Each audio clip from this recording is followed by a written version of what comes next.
What's going on, everybody? It's Kevin with Custom Night Vision. Sorry for the delay. I know we announced that we were going to do this video a long time ago, but SHOT Show happened and then these things were selling so fast we didn't actually have any to put on the table for this video.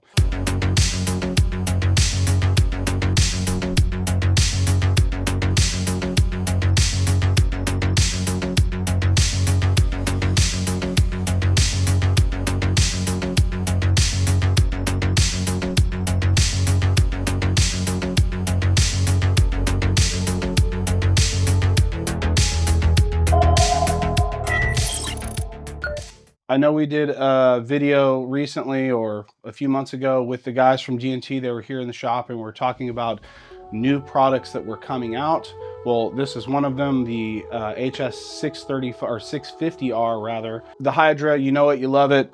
This is just a new version with a 50mm objective and a laser rangefinder. Immediately after we announced the release of this product, we got a lot of questions asking about the difference between a 50mm and a 35mm.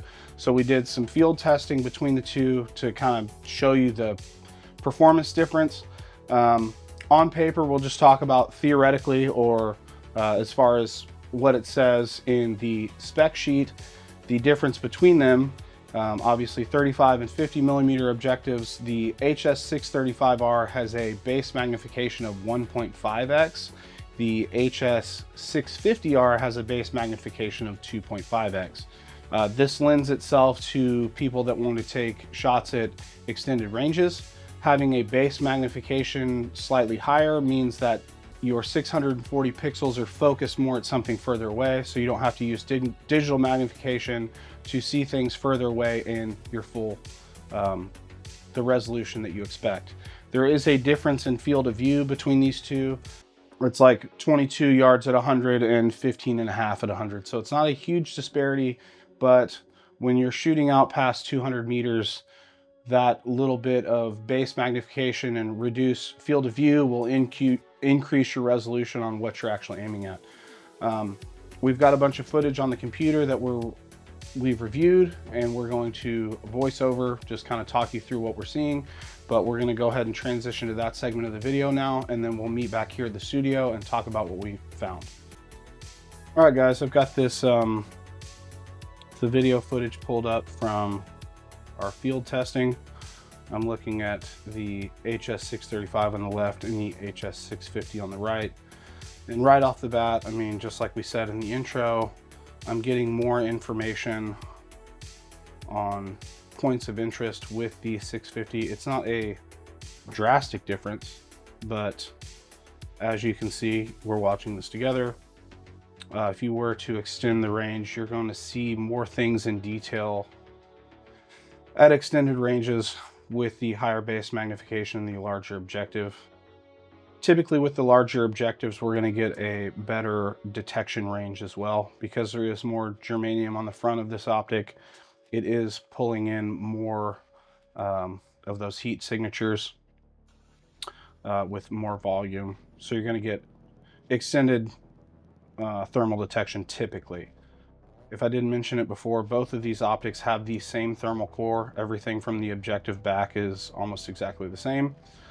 So the performance is, you know, really apples to apples. We're just looking at the difference between the performance of two different optical systems with, you know, two different base magnifications. I don't remember what range the end of this road is, but it's pretty far away. I'd say it's probably like fucking 200, 250. Yeah, it had to be at least 200 meters, if not more, maybe 250. But I'm sure we'll chop around this a little bit. But Trevor and I are walking down to the end of the road, and you can kind of see the differences between the two. The 635 looks really good. It may be a difference of, mind you, these still have manual focus, so we manually focused them on the tripod before we walked away. So the HS635 appears to be a little bit better focused, you know, closer to the tripod. And as we walk away, you notice that the 650,